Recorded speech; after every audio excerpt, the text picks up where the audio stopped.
হে everyone, কি খবর সবার? তোমরা সবাই জানো আমি একটা নতুন বাইক কিনেছি আর তার আনবক্সিংয়ের ভিডিও অলরেডি পোস্ট করে দিয়েছি। আর যারা দেখোনি, আই বাটনের লিঙ্ক আসছে, সাথে ডেসক্রিপশানেও লিঙ্ক আসছে, যাও গিয়ে দেখে নাও।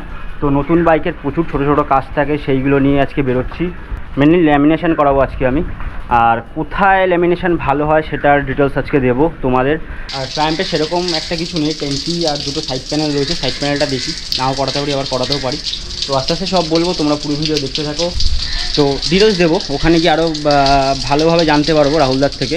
আমি ফিনিক্সে অলরেডি ডেট বুক করে নিয়েছি। তো চলো তোমাদের সাথে দেখা হচ্ছে একবার মোটো ব্লগিং সেটআপে। সো ফাইনালি এখন চলে এসেছি মোটো ব্লগিং সেটআপে। আর এখন আমরা যাচ্ছি ল্যামিনেশন করাতে। ফিনিক্স অ্যাডভেঞ্চার রয়েছে বিশরপাড়াতে। বিশরপাড়ার যে রেল স্টেশন রয়েছে, মানে টিকিট কাউন্টার রয়েছে, ঠিক টিকিট কাউন্টারের অপোজিটেই রয়েছে ফিনিক্স অ্যাডভেঞ্চার। আমার ডেসক্রিপশান বক্সে অল ডিটেলস দেওয়া থাকবে, ফিনিক্সের ফোন নাম্বার, তোমরা চাইলে কন্ট্যাক্ট করে নিতে পারো। এদিকে রয়েছে 6 নম্বর গেট আর এদিকে রয়েছে বাঁকড়া। তোমরা চাইলে কিন্তু এদিক দিয়েও আসতে পারো, স্ট্রেট রাস্তা। 6 নম্বর রেল গেটের পাশ দিয়ে একদম সোজা চলে গেলেই সামনেই স্টেশন পড়বে, বিশরপাড়া স্টেশনের পাশে একদম। তো এই মুহূর্তে এখন চলে এসেছি ফিনিক্স অ্যাডভেঞ্চারে। তো চলো ভেতরে ঢুকি।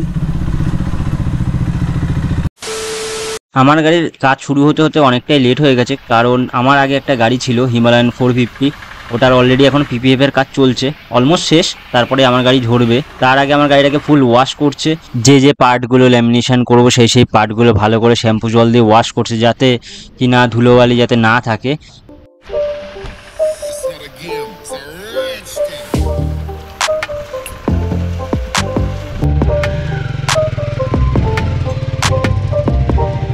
ফিনিক্স অ্যাডভেঞ্চারে চলে এসেছি। তো এই মুহূর্তে আমার সাথে রয়েছে রাহুলদার থেকে জেনে নেবো পিপিএফ আর ল্যামিনেশনের মধ্যে দুটো ফারাক কি একটু যদি বলো। ফারাক বেসিক্যালি কেমিক্যাল বন্ডের তো ফারাক থাকেই, তাছাড়া ব্যাপারটা হচ্ছে গিয়ে পিপিএফ পুরো ট্যাঙ্কে একটা সিঙ্গেল পিসে বসে না, ঠিক আছে? আচ্ছা, এই ট্যাঙ্কটাও যদি করতে হতো 3টে পিস, মানে এই দুটো সাইড প্যানেল, হ্যাঁ, আর মিডলে একটা প্যানেল, এরকম ভাবে করতে হতো, না হলে সেন্টার পার্ট করতে হতো। আচ্ছা, তো এটা ল্যামিনেশন, ঠিক আছে? এবার ল্যামিনেশনে থাকে 2 ইয়ার সার্ভিস ওয়ারেন্টি। আচ্ছা, যদি কোনো এক্সটার্নাল ড্যামেজ ছাড়া, হ্যাঁ, যদি কোনো জায়গা থেকে পিল অফ হয়ে যায়, ইয়েলো একটা টোন চলে আসে, 2 বছরের মধ্যে করিয়ে দেওয়ার দায়িত্ব আমাদের। এটা পিপিএফ এর ক্ষেত্রে থাকে 3 বছরের, আর পিপিএফ এর কস্টটাও অনেকটা বেশি হয়, ঠিক আছে? সেই ক্ষেত্রে কোয়ালিটি দিক থেকে পিপিএফ অবশ্যই বেটার। কিন্তু কি হয়, হ্যাঁ, এবার তুমি যদি বলতে যে আমি এখান থেকেই কাটিংটা করলে কোনো অসুবিধা নেই, তাহলে অবশ্যই পিপিএফ বসতো। কিন্তু দেখো, একটা গাড়ির সৌন্দর্যেরও ব্যাপার রয়েছে। এবার এই যেমন ধরো এখানে একটা নিনজা রাখা রয়েছে, এটাকে যদি কেউ পিপিএফ করতে বলে তাহলে এটা সম্ভব নয়, কারণ এখানে প্যানেলের মধ্যে কাট রয়েছে। তো সেই জিনিসগুলোকে করতে গেলে ল্যামিনেশনই পিপিএফ এখানে বসবে না। আর বসাতে গেলে এত কাট পিস হবে, দেখতে বাজে লাগে। তো আমরা যে ওই জন্য সাজেস্ট করে দিই যে কোনটা কোন গাড়ির জন্য বেটার। তো এমনি সবই ঠিক আছে, বেস্ট কোয়ালিটির জিনিস পাবে, সার্ভিস পাবে, কোনো অসুবিধা নেই। আর মোটামুটি কত প্রাইস পড়তে পারে? মোটামুটি প্রাইস হচ্ছে গাড়ি টু গাড়ি ডিপেন্ড করে, ঠিক আছে? তাও মোটামুটি অ্যাপ্রক্স একটু যদি বলো। দেখো, বিভিন্ন জায়গায় বিভিন্ন রেট, আমি আমারটারই কথা বলছি। মোটামুটি যদি হয়, আমি এক্সাক্ট প্রাইসটা বলছি না, ওটা মানে আসলে বোঝা যাবে, কিন্তু আমি তোমাকে অ্যাভারেজ একটা রেঞ্জ দিয়ে রাখছি। পিপিএফ 3-4 হাজার টাকায় হয় না, ক্লিয়ারলি বলছি। পিপিএফ যদি একটা গাড়ির ফুল বডি করতে হয়, মোটামুটি 5 থেকে 7 হাজার টাকার একটা হিসেব থাকে। এটা আমি প্রাইস রেঞ্জটা বলে দিলাম, এটা 7 হাজার। এবার প্যানেল গাড়ি যদি কেউ করতে চায় পিপিএফ, সেটা 10-12 হাজার, 14 হাজারও যেতে পারে, পেপার কোয়ালিটির উপর ডিপেন্ড করে। আর যদি ল্যামিনেশন হয় ফুল বডি, মোটামুটি 4 থেকে 5, 5.5 এর মধ্যে ভ্যারি করে মোটামুটি।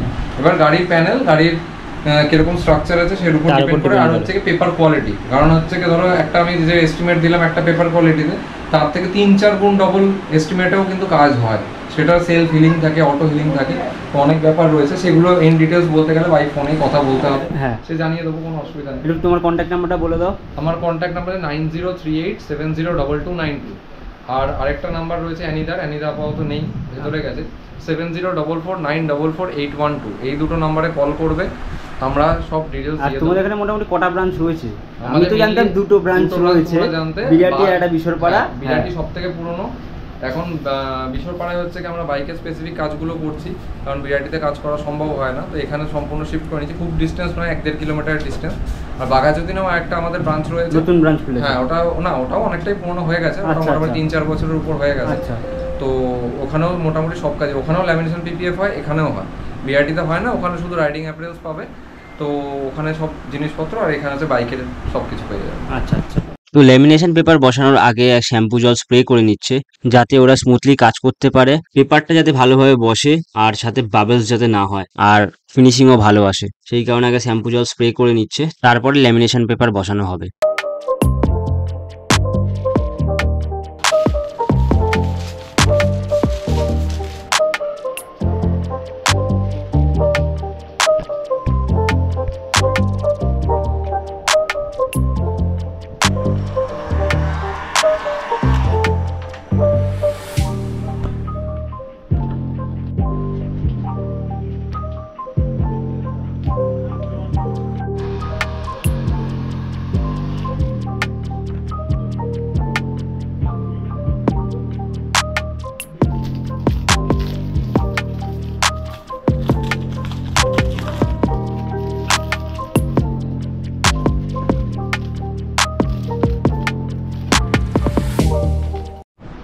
গাড়ি এখন মোটামুটি ট্যাঙ্কিটা হয়ে গেছে কমপ্লিট, আর 2 সাইড প্যানেল কাজ চলছে, ঘরে পড়ছে আপাতত।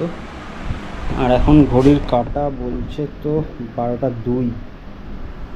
তো কালকে ফুল গাড়ি ল্যামিনেশন করতে করতে মোটামুটি 12টা সাড়ে 12টা বেজে গেছিলো, তো সেই জন্য আর ব্লগটা শেষ করা হয়নি। তো আজকে শেষ করব, আর সাথে ফিনিশিংটাও দেখাবো তোমাদের।